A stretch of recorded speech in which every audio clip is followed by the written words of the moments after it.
Hey guys, it's Kyle with Excursion Off-Road out here in the beautiful mountains, wanting to shoot a video for you guys doing an overview of my 2002 Ford Excursion. A lot of people on YouTube have requested this, and hope you guys find it informative. If there's anything I don't cover, or if you want to have a deeper dive on any of these topics, please let me know and we can do that in a future video. In the meantime, let's get started.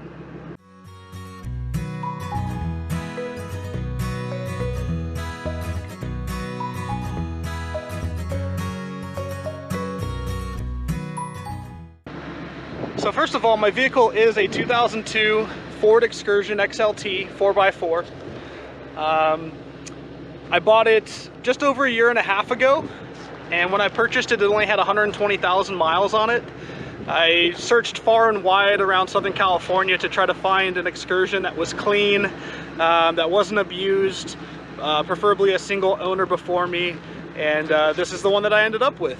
The person before me had used this as a weekend toy to simply launch his boat. So there wasn't a whole lot of miles on it, not a whole lot of wear and tear on it, but it was completely rusted on the subframe. All the suspension parts, leaf springs, everything was completely rusted. So we decided to do a complete overhaul and completely redo the suspension and basically build everything below the frame. We spent a lot of time on this, and it's turned out great. So the first thing I want to show you guys is this Boondock Bumper. It is a steel bumper that we got to replace the original bumper. It does allow you to mount a winch inside, and so far it's been a decent bumper. I can't say that it's a perfect bumper. I like the way that it looks, the function of it, the way you had to mount it, how easy it is to get it to actually stay in place, and the ease of mounting light bars and winches into it was quite a challenge, if I'm honest, with very, very little support from the manufacturer. The other challenge that I've experienced is the finish. The powder coating on this bumper from the manufacturer was just terrible. It still is terrible. I haven't repowder coated it yet. I'll plan to do that in a future video, but I'll show you some of the areas that it's already started to chip and rust, despite probably not ever being hit there. It's just a problem with the powder coating. So within the Boondock Bumper, we've got some rigid lighting. We have two of the E-Series amber 10-inch light bars, one on each side. And those are amber for being able to see when it's dusty or in the snow, or just anytime there's low visibility. I do also have in the bull bar portion of it another rigid single row, the SR Series 20-inch light bar. All three of these light bars are flood and spot pattern, combo pattern, so you get a lot of nice output from it. Also, I've got in here, mounted in here, I've got my Warren winch, the 12K synthetic version. Love this thing. It's gotten us out of some challenges that we've experienced, and also helped us recover other vehicles. But you can see right here we've got some rust chipping. Some powder coat chipping that's causing rust. I don't think that's from anything hitting it. I think that's just from the powder coat just not being done well. We also have a Factor 55 fair lead here, and of course we got the Factor 55 XXL hook here with the rope guard. Love the Factor 55 stuff. It's all been fantastic for us, and would absolutely recommend it. Same with the rigid lighting. I would absolutely recommend the rigid lighting. The Boondock Bumper, I love the bumper. I love the fact that the company is owned by a veteran. I probably would repurchase this bumper and not have them powder coat it. I would probably just powder coat it myself. That's really the biggest flaw of this bumper, is the powder coating, and frankly the fact that the company wasn't really willing to address that or provide any sort of service at all to help me through that process. So other than that, I love the way the bumper looks. The lighting was very hard to mount, the winch was very hard to mount, but looks great, and now that everything's in it, it functions great. Next is the headlights. We did have to convert these headlights to be able to fit. The 2002 clip behind it would not accommodate the housing of this headlight. I've got a full install video on how we did that. But these are the Spider OLED daytime running light projectors, and you can see you've got a projector lens, high beam lens, and then a daytime running light for the OLED, as well as a blinker there. I did swap all of these to LED bulbs, and then the projectors are actually HID, 55 watt HID bulbs, and very happy with the so far. Next, we've got the 0507 grill conversion, which I got from diesel powered off of eBay. This grill came unpainted and fit right in. I have a video on how I installed that as well, and you guys can check that out. But it fit right in. They cut it seamlessly. It doesn't show any signs of being modified, at least from the front of it. And when I had all the body work done for the fenders, I had them color match that to the white color. It came unpainted. Next, we'll talk about the fender flares. These are Bushwhacker cut-in fender flares for the 2002 F250 and 350 long bed. That's the version you have to get for the Excursion. They don't make one for the Excursion, and there's a lot that you have to customize to get these to work. On the front side, you basically just do the typical cutout that you would do on any vehicle, and I've got a ton of pictures of that process on my Instagram page. And other than that, it's just a straight mounting. You don't have to modify the flare at all to get these to fit. Now on the back side, it's quite a different story. Again, you can see this whole process on my Instagram, but on top of having to cut it out like you would on the F250, you do have to modify the flare as well. A lot of people cut this seam and they leave it open, and that's fine. For me, I didn't want to do that. So what I've actually done here is it's a finished seam on both sides, backfilled and color matched on each side. I wanted that to be a finished kind of factory look, and I think that we've achieved that. Let me know what you guys think in the comments below. This was a very lengthy process to get these to be backfilled with fiberglass and get the seams just right. So it's not something I would recommend most people to do. I didn't do it myself. I had a body shop do it for me, but I love the way that it turned out. And most importantly, it allows me to clear my 40-inch tires on full flex, both on front and rear. No issues being able to flex those out. So I guess this is a good time to talk about my wheel and tire setup. So I've got the Raceline Monster fake bead locks, just because I'm in California and I do drive this on the highway. I just like the look of them. They accommodate the style of the truck well, and been very happy with them. They are 17x9 with a -12 offset. Mounted to those are the Atturo Trailblade Boss mud terrain tires. Those are 40x13.5x17. Absolutely love these tires. They're a budget tire. They don't cost as much as like the Nittos or the Toyo Open Countries. But I had a bad experience with the Toyo Open Countries on my F150, and I swore I'd never buy tires from that company. So I went looking for more with this build and found these Atturo Trailblade Bosses, and have had great success with them. We air them down to about 15 PSI when we off-road. Never had an issue getting stuck that was caused by the tire. Plenty of traction, even on a vehicle this size. Now coming around the back side of the vehicle, this is not a hybrid. I put that there just kind of out of irony. A lot of people ask me if it's a hybrid. It absolutely is not a hybrid. It's about 8 miles to the gallon on a good day. So, but it is, like I said, an Excursion XLT model. So we'll talk about this Wilco hitchgate offset. A lot of people ask me about this. I absolutely love this product. I love it so much I've decided not to really swap out the rear bumper until I have to. This actually mounts straight into your tow receiver, which you can kind of see there. It then allows you to still be able to tow with the full capacity of your vehicle. I just have a step there for convenience. And it also will accommodate, most importantly, a 40-inch spare tire.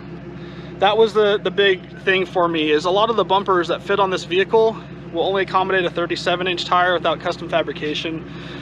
We run 40s, I want a full-size spare, so that was very important to me. So I've got my my full-size spare mounted to it there, and of course a bike lock so that somebody doesn't come by and try to steal it. It's got a pin here which will actually hold it open, and on this side you have a pin which holds it in the closed position when you're driving. So all you do is you pop this pin out and it will swing out. This is a heavy tire, so it makes a little bit of noise. Pull this pin up out of the way. I'm trying to do this one-handed. And it'll swing all the way out, and at full extension does not hit my truck at all. You can see I've got full access now.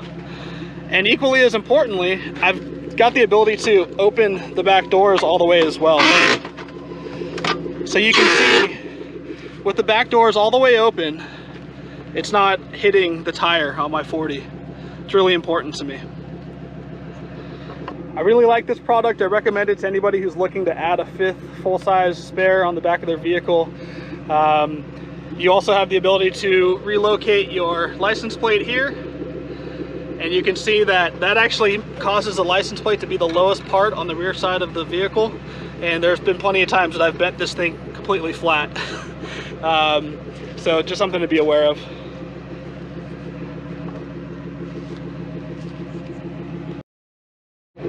Now going under the truck, I'm going to do my best to show this to you guys. I've got custom exhaust. It is a MagnaFlow muffler, but the exhaust had to be custom routed around all the nonsense that I've got going on here, which I'll show you in a minute. You can kind of see how they had to work that exhaust pipe through. I got an exhaust not to make it sound louder or mean or anything like that. I wanted an exhaust that wouldn't drone on the highway when me and the family are driving to wherever we're going for our adventure, and it works great for that. So I've had all of the axles replaced with forged axles. I've got an Eaton TrueTrack limited slip differential in the front and rear. For now, eventually those will become locking differentials. I swapped out to these G2 diff covers, mostly because the old diff covers were completely rusted, and I had to get new ones. Figured I'd go this way instead of going the OEM route. For shocks, we've got the King Piggyback 2.5 shocks here, and I'll get another view of that in a second. But what's interesting is we actually changed the mounting location at the top there. We actually had to mount them all the way up near the bottom of the body here. See if I can get in here and show you that. To be able to get a bit more travel and extension out of the rear end of this vehicle. I'm very happy that we did that, and have had no issues with it so far.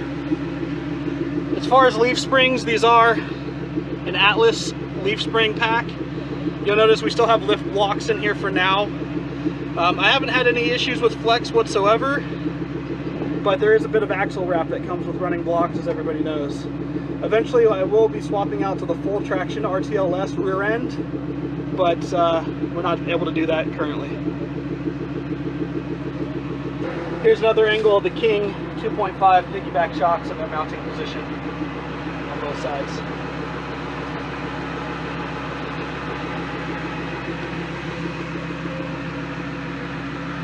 When we did this lift, we did have to get extended axles made as well. Sorry, not extended axles, extended drive shafts made to be able to keep our drive shaft angles correct. So we did that for front and rear as well. We do have the power steps here from Amp Research, which is great for a vehicle this size. I did swap out the lighting to the rigid lighting, happened to go with green.